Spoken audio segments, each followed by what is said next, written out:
What's up everybody, Mike here. I made a cherry cobbler. I'm going to show you what I did.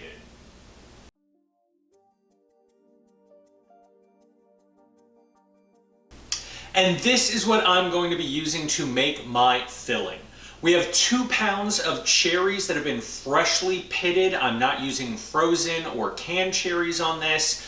I then have half a cup of honey. I'm going to use the juice of half of a lemon, 2 tablespoons of cornstarch to thicken it up a little bit, about a teaspoon of vanilla and half a teaspoon of salt just to help amplify the flavors. And then all you need is a mixing bowl and a rubber spatula to get everything combined, and I'm going to walk you through that next.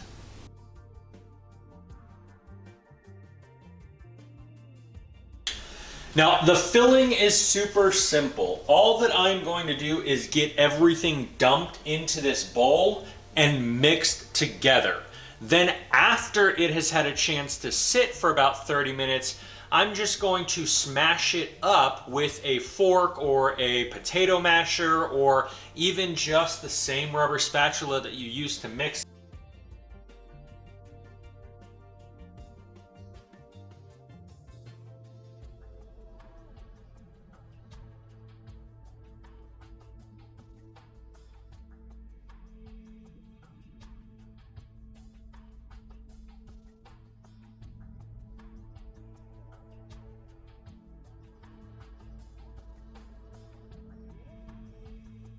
And you want to let this marinate for about 30 minutes. Use this time to preheat your oven and to get your batter ready for the rest of your cobbler.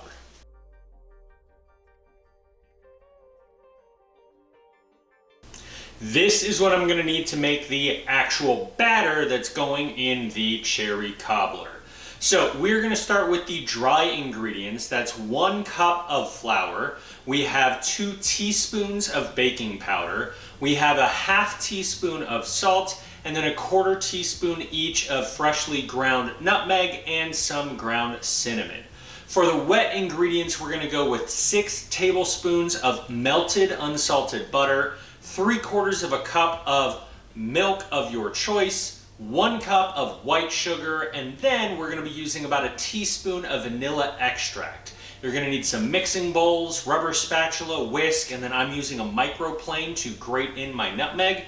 And that's what I'm going to use to help finish off this cobbler.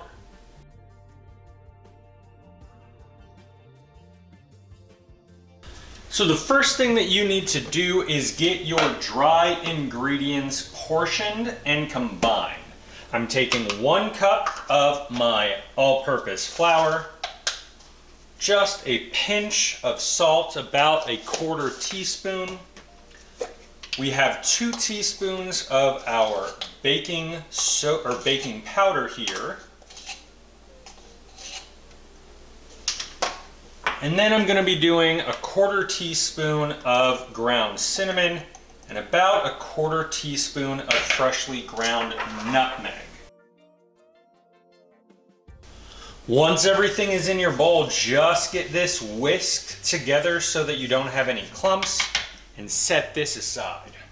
Much like with the dry ingredients, this step is just about dumping everything into a bowl and getting it combined. So I start with my 1 cup of sugar, my 3/4 of a cup of milk, about half a teaspoon of my vanilla extract, and then my 6 tablespoons of butter, melted. I want to get this whisked together.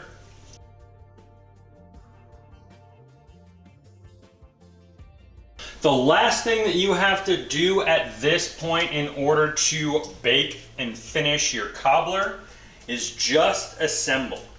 So I'm starting by putting my batter down into the bottom of a 9 by 13 inch baking pan, a nice casserole dish. And I want to get this spread out.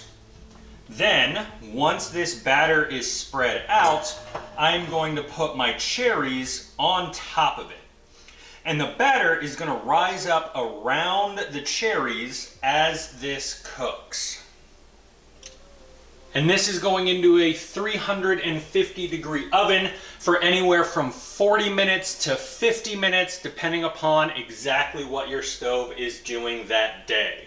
So I'm gonna bake this, show you what I'm looking for when I'm pulling it out of the oven next.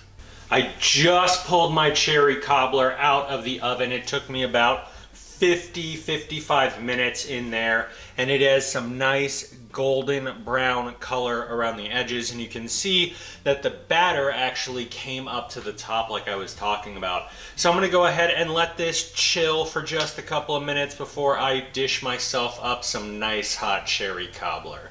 And you get to see my reaction next.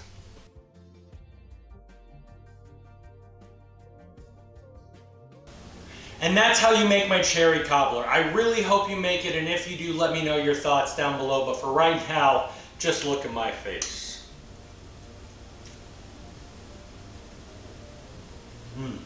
You gotta make this.